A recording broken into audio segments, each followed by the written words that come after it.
Welcome to the Social Podcast. Are you ready? Let's go.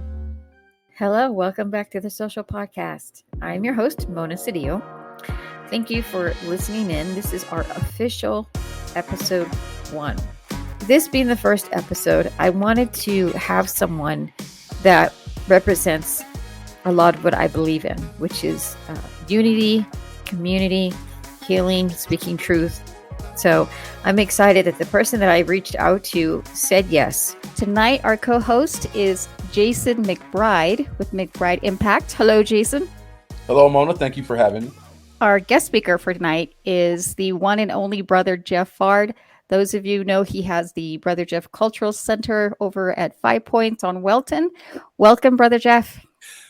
Thank you so much, Mona. And want to just say it's a pleasure to be with you. And I call him Big J, Mona. And Big J, got it. I'm really excited to join you all today. You are a very busy man. You do a show every day, twice a day. I'm just a big fan of communications and also community journalism and storytelling. In our culture, we call it the griot. And those who carry those stories, and just blessed to be able to not only learn from so many different individuals, but create a space where those who are often marginalized, ignored, or sidelined. Well, I think that individuals or people in general, they're looking for something different. You can consume, the corporate narrative every day and everyone will have and sing the same song. However, we know in life, everyone doesn't sing the same song. And so to be able to find, different voices, different worldviews, different perspectives, it broadens my horizon, but it also makes community richer. It just shows that we're comfortable with our story and have an ability to not be afraid to come across different information, different ways. And I think that makes us stronger. Your headquarters is basically the cultural center. And I think what you've done is bring those cultures, all different kinds of cultures to that, like the epicenter right there, and let them speak and let them have their day. How do you feel about taking that responsibility on and kind of being a voice for all marginalized and underserved communities? It's just known as community, coming together in unity. And, when you think about that, most corporate media is in it to drive a profit for their shareholders. When I wake up in the morning, I don't think about how I can make a larger profit or, expand my income in those different ways. What I'm really interested in is saying, what can we do as a community to come together? And what do those stories sound like? And then also, how is the space used at Brother Jeff's Cultural Center without having to worry about how much it's going to cost? If you think about corporate media, they have a target audience. And they very rarely shy or move away from what those individuals are used to hearing or the silos that they're in. And the larger the network or the larger the medium, it begins to shape the narrative of a broader group of individuals that may not necessarily be a part of what that common story is, but it's forced upon them. One of the things that's really involved in community is called trust. And so not only do we tell the stories, we're entrusted with those stories, and it allows people to be more candid, be who you are, say it how you say it. It seems like you are just so tapped into the community that there have been so many times, Brother Jeff, where I will have heard of a situation. I'm always saying, thank you. Like, I was just thinking about this, and now you're talking about it. It's refreshing. You think about it, the three of us are heavily involved in journalism and media at various levels, but all of us are also entrusted with various stories. Like take, for example, in Green Valley Ranch right now, where homeowners are, at risk of losing their homes because of relationships with the homeowners association and not because they've missed their mortgage payment. You're looking at people who are mainly Black and brown. They're first-time homeowners. They survived the recession and the reverse mortgaging and the foreclosures, and only to be at risk of losing their homes because they didn't cut the grass. And the story to me, in terms of what folks are seeing from a broader standpoint, is, oh, that's a shame. What I'm seeing over time by being connected to community is saying, oh, that's a system. Oh, that's a pattern. Oh, Right. it was intended to target, folks who are often marginalized and to get their property. So to be able to shine light on stories like those or individuals who are often taken advantage of, it gives me a sense of purpose and reward. And so I look for those who are being taken advantage of. Growing up in Northeast Denver, there's always been a close connection between the Black and brown community. Yeah. And they always ran in tandem. It was as if we were just family. So there was never like two communities. It was always one community, but somebody might say, what's up, brother, as opposed to what's up, essay. Yeah. It was the same thing. If we had the Black Panthers, they had the Brown Berets. I was raised around Corky Gonzalez and Lauren Watson, and I was in all of those different households. And so when I think about community from a Black and brown perspective, that has always been one community and one family. What's very interesting now is that the struggles that the Black and brown community have historically gone through based on gentrification or whatever else might have occurred to where, we're in greater contact with the white community, it just broadened the community. But growing up, to me, when someone says Black and brown, I don't think of communities. I think of a community, because that's just how it was. I don't know how it was in other cities, states, or communities, but I can guarantee you the Black and brown community here in Colorado has always been, a family and very united. I grew up in Orange County in California, moved here 2005. But I mean, at least where I grew up at, there was everybody. We were everywhere. Everybody was mixing it up. There really were no color lines. Well, this particular format, I believe the 30 minutes with Brother Jeff, and, we emphasize CP time because, like in our community, we know that church doesn't begin until the Spirit shows up. That's right. 4 hours later. And so I think that in this format, it's probably been 4 years, but like Big J and I, we have a long history of being attached to KDKO radio. Yes. So this is just a use of a new medium, but the communication has been very old. Like many individuals wouldn't even realize that, for example, KUVO radio, that's a community radio station that was created largely by the brown community, the Black community, and community in general. But it goes all the way back to like a Carlos Landos and Dr. Daddio. All of those were attached to KDKO radio, and everyone was listening to the Black and brown community simultaneously. I've always been a part of communication. I was raised in Daddio's house. I worked at KDKO. I did mornings, I did afternoons, I did late nights. I've done editing. I've done everything that Big J's probably gonna laugh at because he came up doing those same. I did it too. Right. We all had the keys to communication. Can I ask, like, what prompted that? What was there any kind of catalyst behind that, or is that something you've always wanted to do? Northeast Denver, I don't know if a lot of people realize, but there was a very heavy entertainment and music tradition that's rooted in international success. For example, I grew up around the corner from founding members of Earth, Wind and Fire, Pam Grier, Diane Reeves. The entertainment was always strong. When I got a little older, there was this new thing that came out and it was called rap music. Today they call it hip hop. And they probably called it hip hop on the East Coast, but we just called it rap music when it first came out. And, being first generation around that, of course, we had, groups and all of that coming out of the pop locking and then the break dancing. Then we started doing the recording, which led us to cutting commercials at KDKO and throwing shows and doing all of those different things. And so from that time to this time, communications, entertainment, and a community has always just been a part of my life. It's in my DNA. That voice, that the community, the cohesiveness was so much more than it was when KDKO disappeared. Talk about the slogan at KDKO, unity in the community.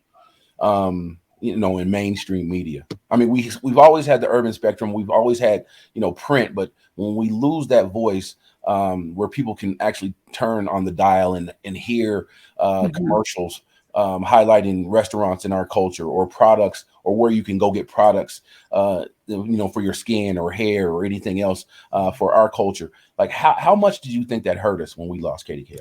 If you think about the loss of KDKO, you're going to also think about the loss of business. You're going to think about Welton Street Cafe. You're going to think about M&D's. You're going to think about Capri Chicken. You're going to think about Brown Sugar's Burgers and Bones. You're going to think about Horn's Kitchen. You're going to think about Cora Faye's. You're going to think about the Community House and the Woodman Life Building. You're going to think about, the porters and waiters. You're going to think about our entire community. The question becomes, how did our assets become targeted, and how did it become dismantled, and how did we either lose or even have those who participated in the colonization of not only our lives, but our livelihoods? So how painful, how intense was the loss? Think about it this way. When I was growing up, Black folks and Black leaders controlled at least 85 to 90% of our community. I don't care if it was the church, the restaurant, the social club, the clothing store, Duncan's clothing store. I don't like the bowling alley, the skating rink, all of that was 85, 90% controlled by Black leadership. Today, I would say that 90% of our community is controlled by white leadership. And about 10% of our community might be still in the hands of, Black leadership. And that's probably the mortuaries and the churches. And many of the individuals who attend the churches don't live in the community, you know what I mean, to where they worship. And so there's been a total flip in my lifetime to where we had been independent because we had to, whether that was redlining or Jim Crow or whatever you want to call it, all the way to what folks thought was integration, to having absolutely nothing and having to go to someone else to ask for a loan, to get an education, to look for anything that they need that's vital. It's not coming from us. So that is also connected to this conversation about KDKO. Who tells our story when you don't have a communication outlet that is easily accessible on the radio dial? It's the death of a culture, and it was very targeted and intentional. If I'm at the office on the off days that I am at the office at 2 p.m., there's nothing that I'm going to do but listen to Brother Jeff, because I need to know what's going on. Yeah. And that's the only way that we really get our information. And when we talk about those of us dinosaurs who are still natives, and we can talk about that because there's not a lot of natives left here in the city, right? You meet people that are all from somewhere else. Yeah. And when they meet you, they say, wow, I have never met anybody who's actually from Denver. So, when we talk about that and the way this city has changed right before our eyes, right, Brother Jeff? Like, Mona, you said you got here in 2005. By 2005, I was at ESPN in Connecticut. But it was starting to change. It had started to change in the late 90s. So, when we lost that hub for us, and I think that's what KDKO was. It was that community for the Black community, right, and the brown community, because as Brother Jeff said, we celebrated together, we partied together, we enjoyed each other's communities, and when we lost KDKO, we kind of lost touch with each other. Now our communities and our cultures can say, oh, okay, they're going through the same thing that we're going through, and just in their way. And so now we can all work together and say, hey, let's solve these things. That I heard what you were going through on Brother Jeff's show, and that's legit, because if it's not on Brother Jeff's, you'll question it, right? I'll question things that are in the Denver Post before I question things that are on Brother Jeff's show. So it's a hugely important thing, and I think what he's saying is that we got to get back to that if we want to be successful in our community. So. This question is Brother Jeff, when we talk about, and you said something about the Welton Street Cafe, right? And we talk about some of the issues that have happened to them, and because of, you know, the two sides seem that, you know, they're from the same community.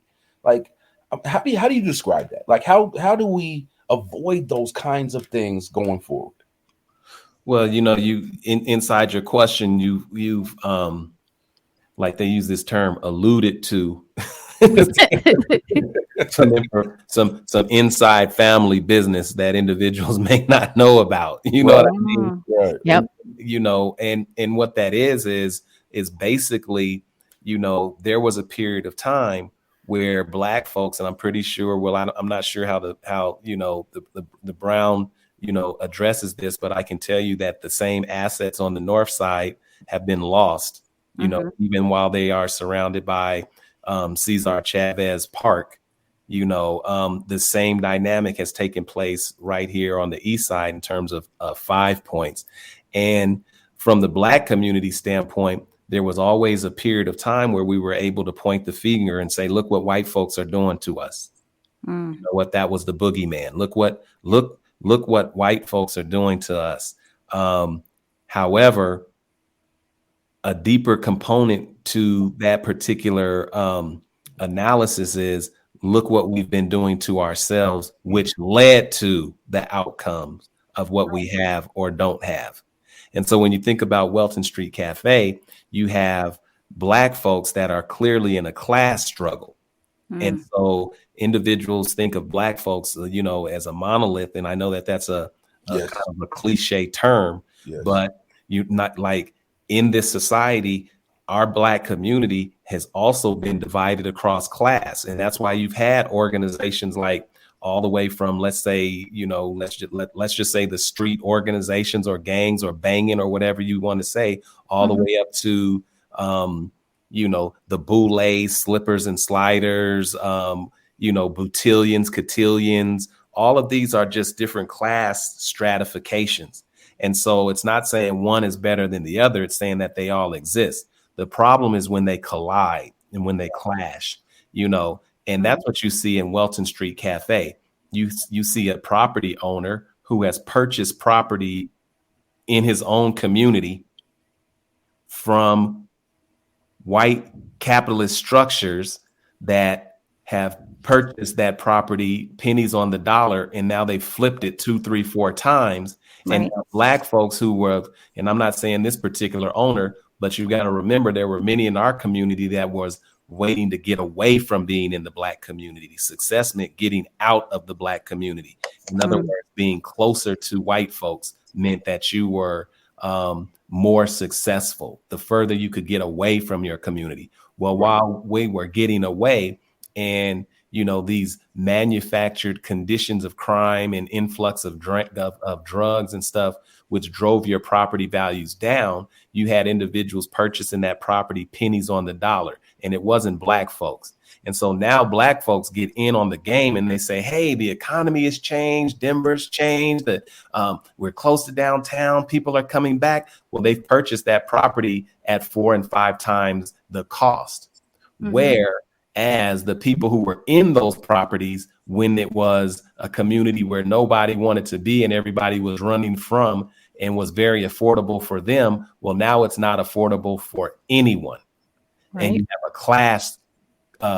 a class crash right now. Gentrification means whoever has the most money wins. And that means whoever can afford to be in place wins. Well, Welton Street Cafe has historically served those who have been unserved or underserved. You know, you can kind of look at them as the Brother Jeff's podcast or radio or whatever you want to call it. That's what they are to community as it relates to food and community. Right. It's more than the food. It's really about the community, and the people who are in there get a sense of pride for having a place to just sit down and say, this feels like what was, and I can afford it. Well, now you have, you know, owners that have purchased that property at 4 and 5 times the price, and now they have to make their mortgage. Right. Which means in business, everything works its way down and it becomes unaffordable. Gentrification displaces everyone. and our culture has been displaced, and those who have access to capital are able to hold on, but those who have been around during the hard times are going to have a more difficult time hanging on in an environment where policies have shaped the landscape to where it's not affordable for ordinary individuals. So that's the clash that you see, and the fallout that you hear is from those in the community that have heard the wreck. You know, it's one thing to make improvements for safety, you know, but it's another thing when you're doing these changes and the main thing driving it all is money, is greed.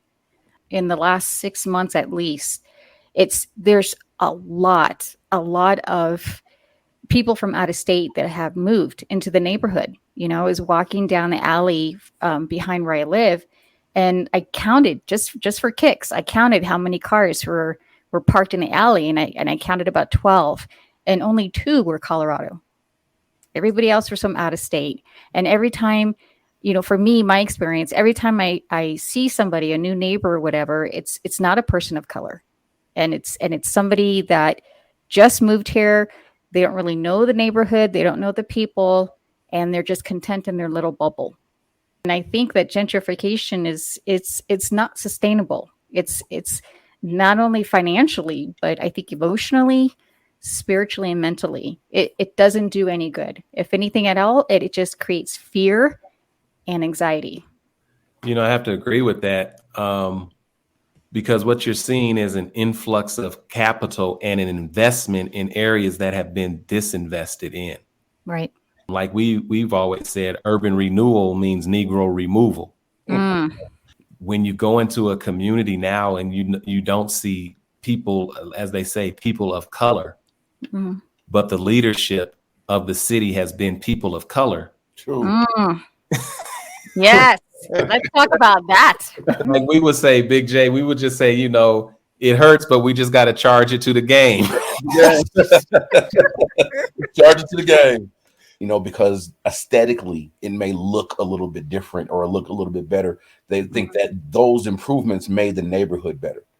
But that doesn't do anything. The people make the neighborhood, not bike lanes. The gentrifiers move in and think they're doing such a service to, you know, the people who are left in that community that were held over from what it used to be. They're not, because they're not incorporating anything that those people identify with. Yeah. So there's like no soul. They bring no soul with them at all. It's so vanilla. And I remember what Juneteenth, and I think, you know, working with Juneteenth is still a wonderful thing. But I remember what it used to be like when we all used to get together, and it was just a natural, organic thing. And I don't think the onus is necessarily on us as a people. Folks have used us as tools and also to enslave us. And what that means is every time we get something, someone shows up to take it. And so we're constantly starting over. I don't blame that on us. I blame that on leadership and those who allow that to continue to happen. It's just known as community, coming together in unity. And, you know, when you think about that, most corporate media is in it to drive a profit for their shareholders. When I wake up in the morning, I don't think about how I can make a larger profit or, you know, expand my income in those different ways. What I'm really interested in is saying, what can we do as a community to come together? And what do those stories sound like? And then also, how is the space used at Brother Jeff's Cultural Center without having to worry about how much it's going to cost? Because even right now, they're talking about we need to have more people of color in the textbooks. They're saying that in 2022. Right. And if they're saying that we need to put that in the textbook, then what have they been feeding us educationally? They've been feeding us their particular culture. And when we point these things out, they get nervous. They say things like, you know, they're hearing racism or reversion. Yes. They got all that. That's going to take you right there to radio station KUVO FM. Today, that signal, bless their heart, is owned by Rocky Mountain PBS. The community station has now transferred hands into a white-dominated organization. And even though they are doing the best that they can to represent the culture, They are just basically interpreting the culture. Yes. Mm-hmm. Right. Now it's not Studio Flow. It's named after somebody else, perhaps a large contributor to the Rocky Mountain PBS organization. Yes, it is Black run. You know what I mean? And the flavor is there. However, it's basically white owned. The point I'm making is there was a time when that was Studio Flow. Right. Right. You know what I mean? There was a time when that was KDKO. Yep. There was a time when Carlos Landos was in KDKO and Paul Chavez was in KDKO and Ricky O was in KDKO and George Sweet G Martinez was in KDKO, along with the Dr. Daddy-O, a Byron Pitts, a Danny Harris. You know what I mean? All of those legendary monuments remind me of when you go down Welton Street right now and you just see those placards on the wall of what used to be. I'm from a generation of ownership, not management. Right. I appreciate that's where we're at today. It's just different than what I'm used to. I don't know if it's better or worse, but I do know when you're in an ownership position, nobody can put you out and take away what's yours. When you're in a position of management, I've been in the music industry long enough to know how many clubs benefited in the downturn by letting Black folks come in and rent their facilities and make sure their bills are paid. And once they get healthy, they change the format. Yep. You know, it's the same. It's the same game. I'm not. It is. And it seems like it doesn't matter if it's real estate or media, even in education, there's this constant battle to control the narrative. And it just seems like every time a brown or black skin, we get the education, we get the money. There's still some sort of shenanigans, some sort of shady stuff, some sort of backdoor deal to try to, still, again, take that power back, control that narrative. And, and that's one of the reasons why I appreciate Big J. I appreciate you, Brother Jeff, is because you're not letting it happen. You're like, nope, I'm still going to hold this space. Nope, we're still going to keep talking. Especially when you talk about the schools, like the inequities that our kids face at the schools are just and just blatant in your face. Especially when you're able to, kind of move around the schools and see what other schools have. I went out to Cherry Creek and they have a ropes course. You can zip line at Cherry Creek and Gym. What? They have a ropes course on campus right there. They have a ropes course. That's what you could do right there at Cherry Creek High School. Wow. You go to Cherokee Trails and there's fast food restaurants inside the school that the kids can work at.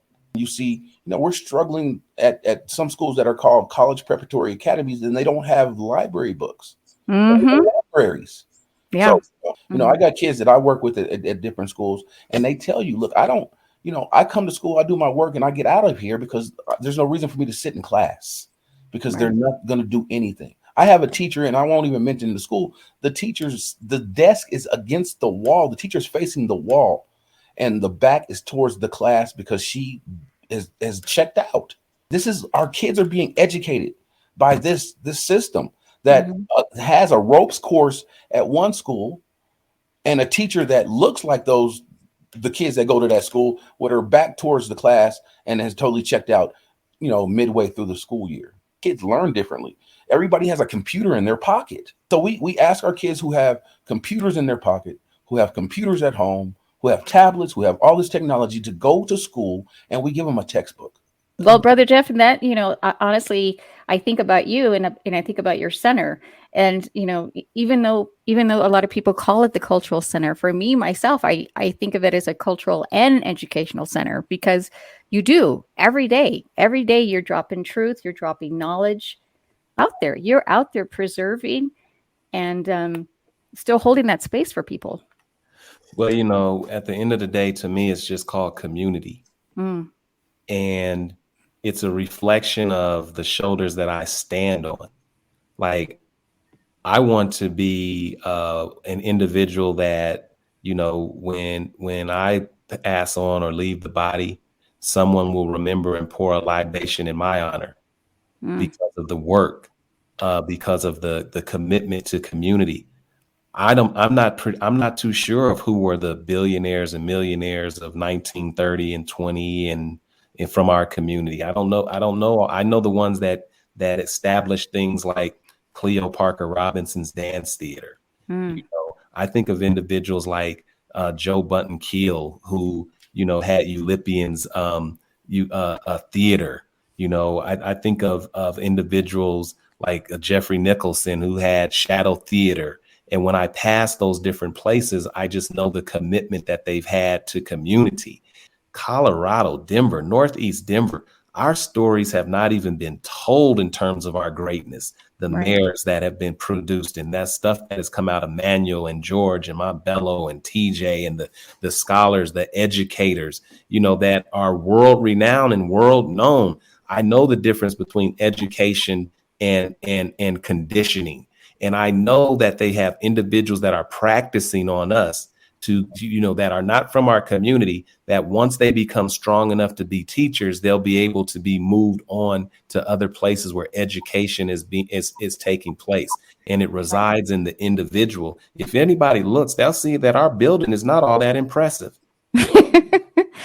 but it's what comes out of that building, because we focus on the person. You know what I mean?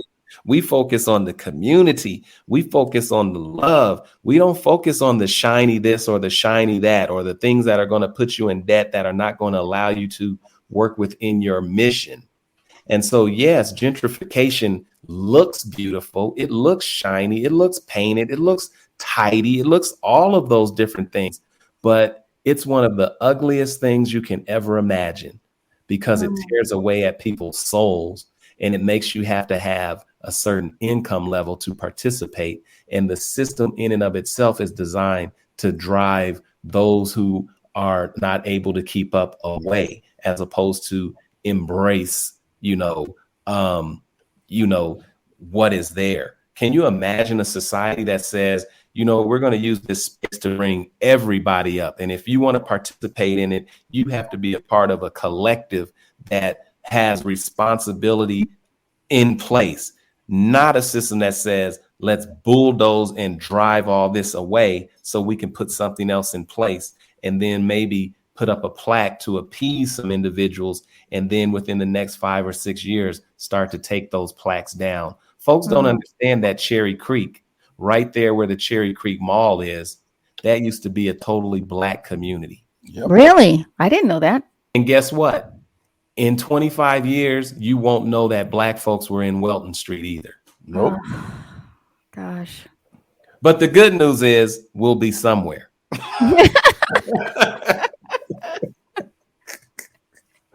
Oh, man. It's just like there's this constant push about you should look a certain way and you should have a certain amount of money. And if not, then there's something wrong with you. And I think that that's such a dangerous, harmful message. Well, you know, I would agree. It all comes down to how individuals view community. I'll never forget, I was in one of the neighborhoods. You know, 5 Points consists of several different neighborhoods that don't identify with the term 5 Points.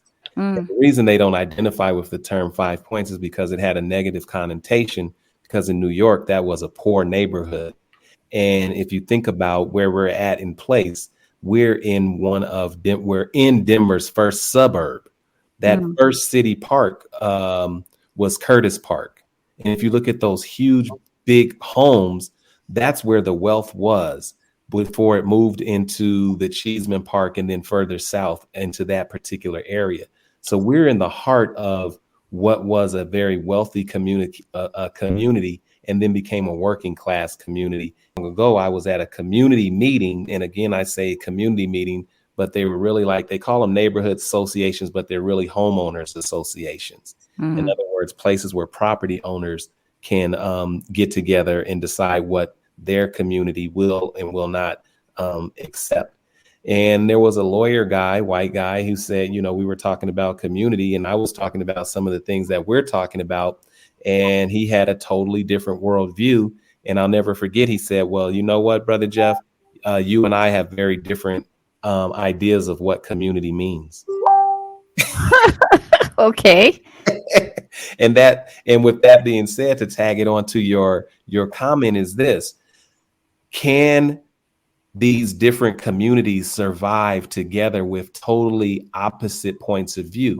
For example, from an educational standpoint, if I think in circles and call and response, and you think in straight lines in terms of your pedagogy, can those two worldviews coexist, or do they just simply continue to collide? And I can tell you, along with the Black and Brown community, those communities have always been harmonious. Right. Whereas opposed to now, that's why with gentrification, Black and brown folks walk around in their own neighborhoods and feel like strangers. Yes. And they're treated as such. Yep. Because there's a different vibration and there's a different idea of what it means to be a neighbor. And so, for example, with the dynamic as it relates to homeowners associations, we know that was attached to redlining, citizens councils, ways to keep people of color out. As you think about a system where someone will come to your house and give you a ticket for not cutting your grass, and then hire an attorney and let them charge whatever rate they want to, that will drive up the price, that will drive you out of your property. There's a different way. If my grass is getting a little too high, you might knock on my door and say, "Are you doing all right?" Yes. You know, are you able to cut your grass? Has anything happened in your family? Because I haven't seen you at the recreation center. I haven't seen you in the spiritual institution. I haven't seen you in the store. I haven't seen you walking down the street.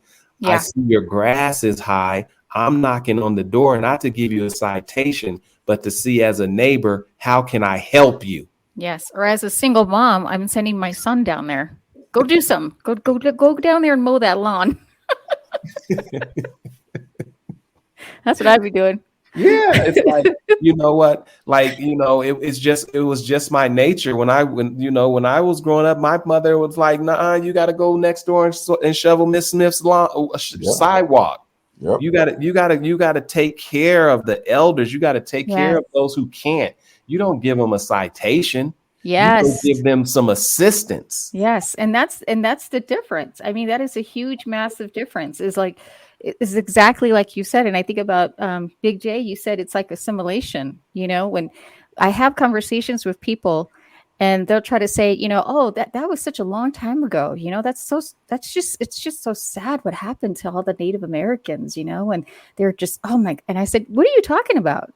It's still happening today. What do you think gentrification is?" What are some of your solutions? I think too often we talk problems. Yes. This happens in youth violence. This happens in a lot of the things that plague our community. We all get together and we sit and we talk the problem. We all know what the problems are. What do you feel like some of the solutions to some of these things are? To me, the solution is quite simple. We have to have a mentality of not I, but we. I am because we are. We have everything we need, and what we need is each other. And so every time we come together, whatever problem we are seeking to solve is already in the room. Yep. And so the solution is community. The solution is culture. The solution is coming together as one. The solution is I have everything I need because I have you. And we have each other. And I'm not here to issue you a citation because your grass is too high. I'm here with my lawnmower saying, "Are you okay? And what can I do to be of assistance?" I'm looking at, the powwow that just took place. And I'm looking at all of this amazing indigenous culture. And I'm like, that's the solution. Those are the individuals whose land that we stand on right now. But they have a different worldview. It's not their land. There was no such thing as a landlord or land ownership. They were keepers of the culture, keepers of the tradition, keepers of the land. And today, this society calls that environmentalism. Thank you. Thank you for saying that.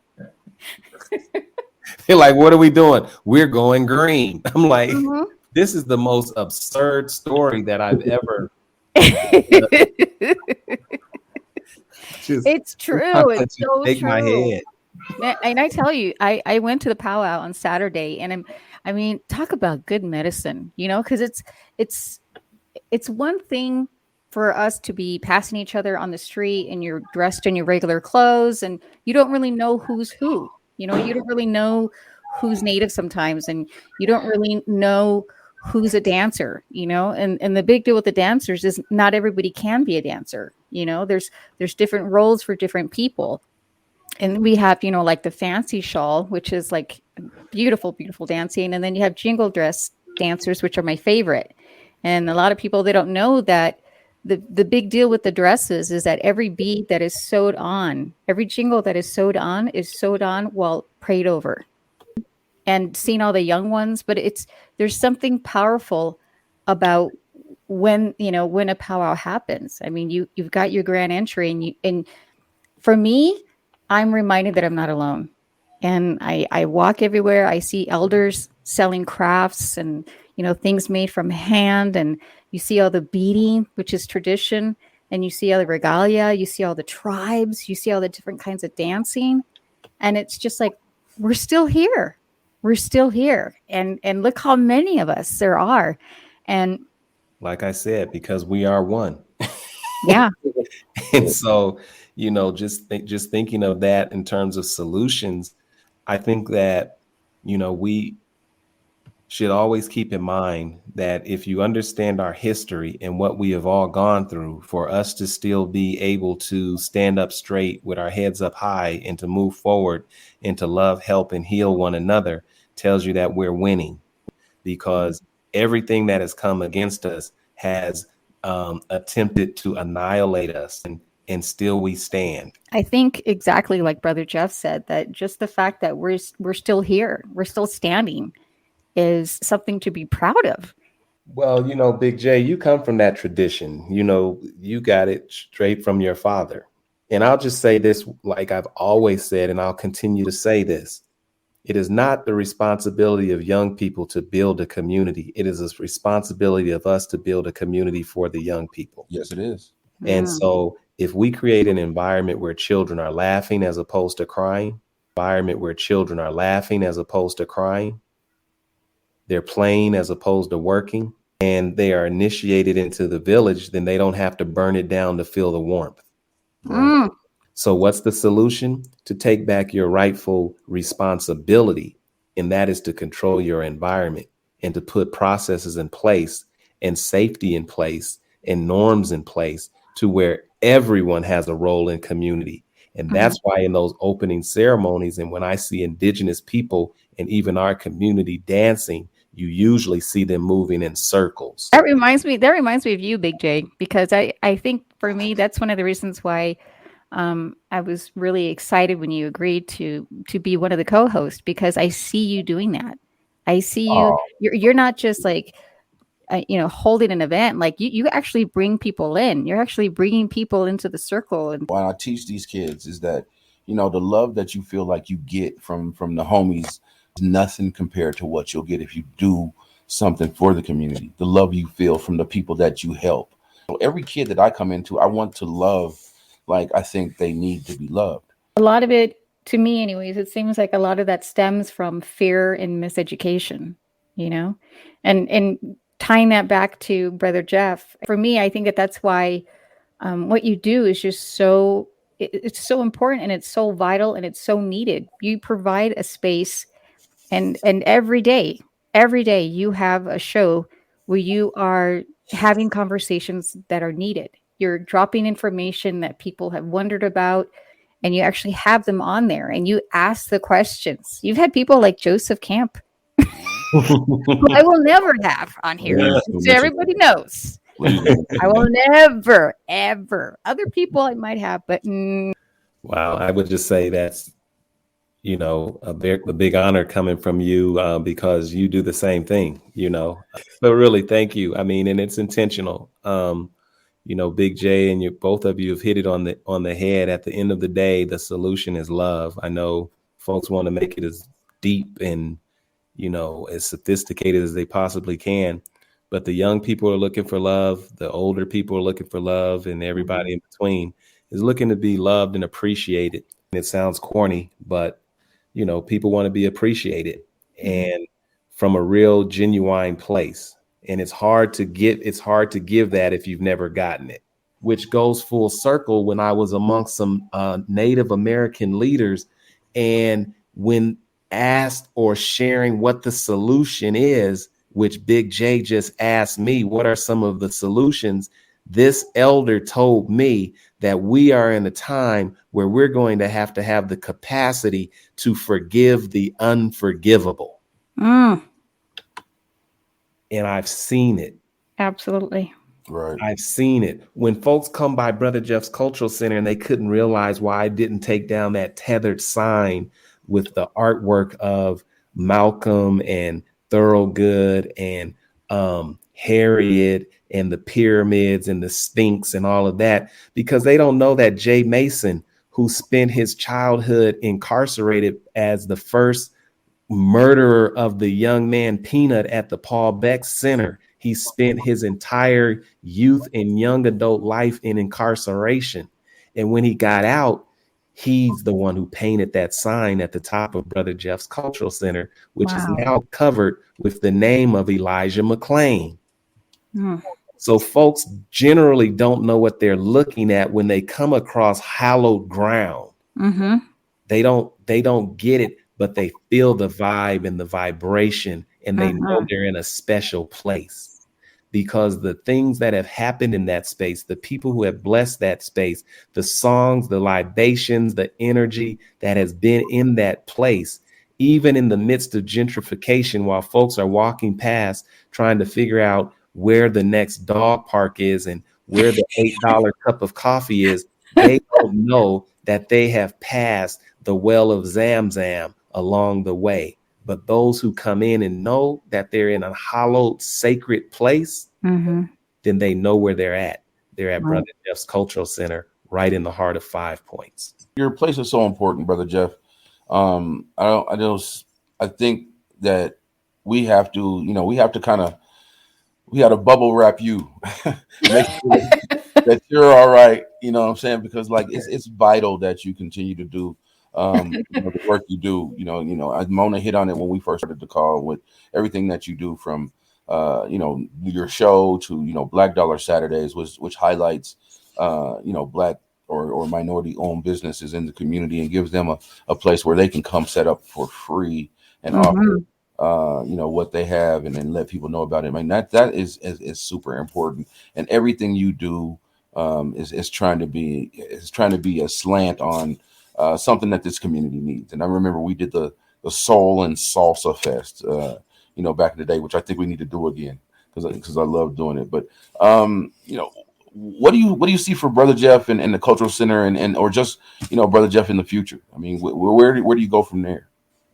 Man, I'm just enjoying what they call the fruits of one's labor, because when I see like Big J and Mona and I see folks doing this work, and I look around the community, I talk to folks that have mentored me like Dr. Daddio and so many others. Like when you think about all of the individual legendary names of our community, I've had an opportunity to have personal relationships with them. But now I'm seeing the folks and the young people who are, now parents of children that grew up in the Cultural Center. You know what I mean? Or they've been, a part of certain things that we've done. And I walk in schools and they're principals and teachers and saying, hey, I remember when, we did this at Brother Jeff's Cultural Center. I was 12, I was, 10, I was 8. And so to me, it's just a beautiful opportunity to look at all these beautiful flowers that have grown up in our community. And it's even more special because a lot of people don't see it because they don't recognize and they don't have the eyes to see it. They just see something else in terms of, the gentrification, the tall buildings, the displacement, but the people. And that's why the focus is on the people. If you have leaders that focus on generating, nurturing, and growing the human spirit, then wherever those spirits go on the planet, your work continues, and those lights are lighting other lights. And so where do I go from here? It just all depends on where you all go, because where you go, that's where I'm at. I like it. I mean, he knows, Brother Jeff. He's like a mentor to me. Me and Mona, before you got on, we talked about when I was in the hospital, and like what was, how hard it was, especially, and and like he's like the only one, and I really needed to stop. So he always brings that up, and I think he brings that up just to make sure that I ain't doing it no more. Yeah, we got to take care of each other, and who helps the helper? That's going to always be the question. Because a lot of us do what we do because we needed someone to do what we wanted that may not have been done. Yep. And so whatever drives us in terms of our passion, if we're not taking care of ourselves, we can't take care of others. We don't have the capacity. And all of this work will continue. But if we continue mentoring and lighting lights, then we don't have to do it all. Right. You know what I mean? Like when I see Big J, when I see, listen to Mona, I see your podcast, the social podcast and all those different things. I have places I could turn to and listen to and say, you know what, look at all this great work that continues to be produced, and I can bask in it because I understand it. And so I'm more appreciative of what you all are doing, because any teacher will tell you, when you teach, you learn twice at least. So everybody that I've talked to, I'm basically a student learning something from them. And I've talked to a lot of people. I've been in a lot of places. I carry a lot of oral tradition, and I take that responsibility very, very seriously, because I know how it was passed on to me. And it's a sacred tradition, this oral tradition, this ability to carry these stories, to share these stories, and to at least know these stories when there seems to be so much forgetting going on. We say that you have to remember and go back and fetch it. The greatest form of honor is to remember and to keep the names of our ancestors on our lips so that they will never die. I was watching this movie called Eternals on have you seen it? Yeah, I've seen it.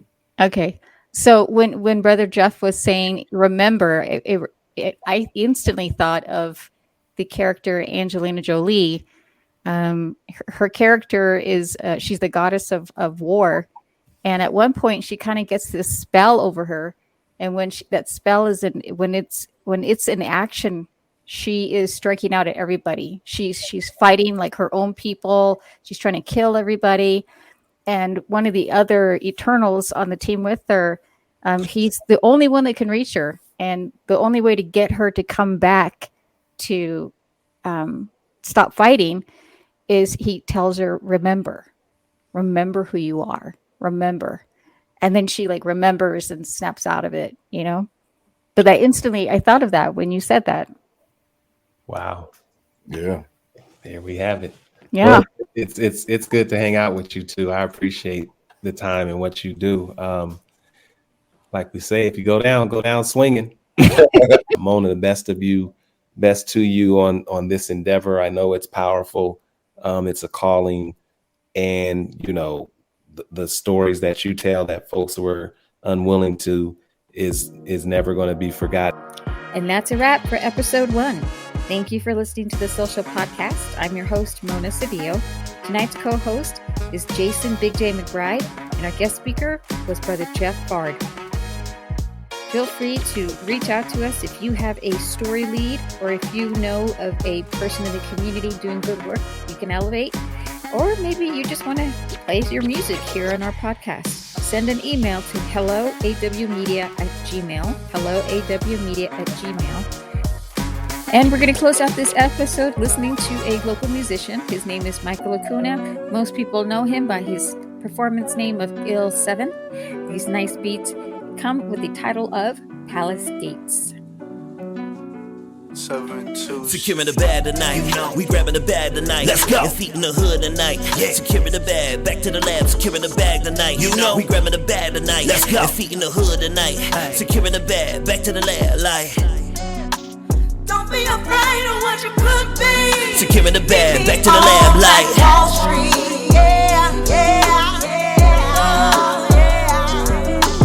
Don't be afraid to take everything that your God is energy. Ain't no enemy, deflect from enemy. Deflect from enemy. The intent is distant, deflecting what's wrong.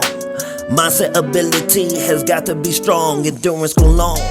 Hey, this is my freedom song. I'm pounding my chest, letting you know that it's on. Queens, pawns, play position, styles, king of composition. Soul to see, recreate, hip propel is the mission. Keep dismissing all the wishing they made. Got the heart of a lion, your heart is pumping Kool-Aid. A renegade, more brilliant with age. I'm writing out my life, keep on turning the page. Stack it up.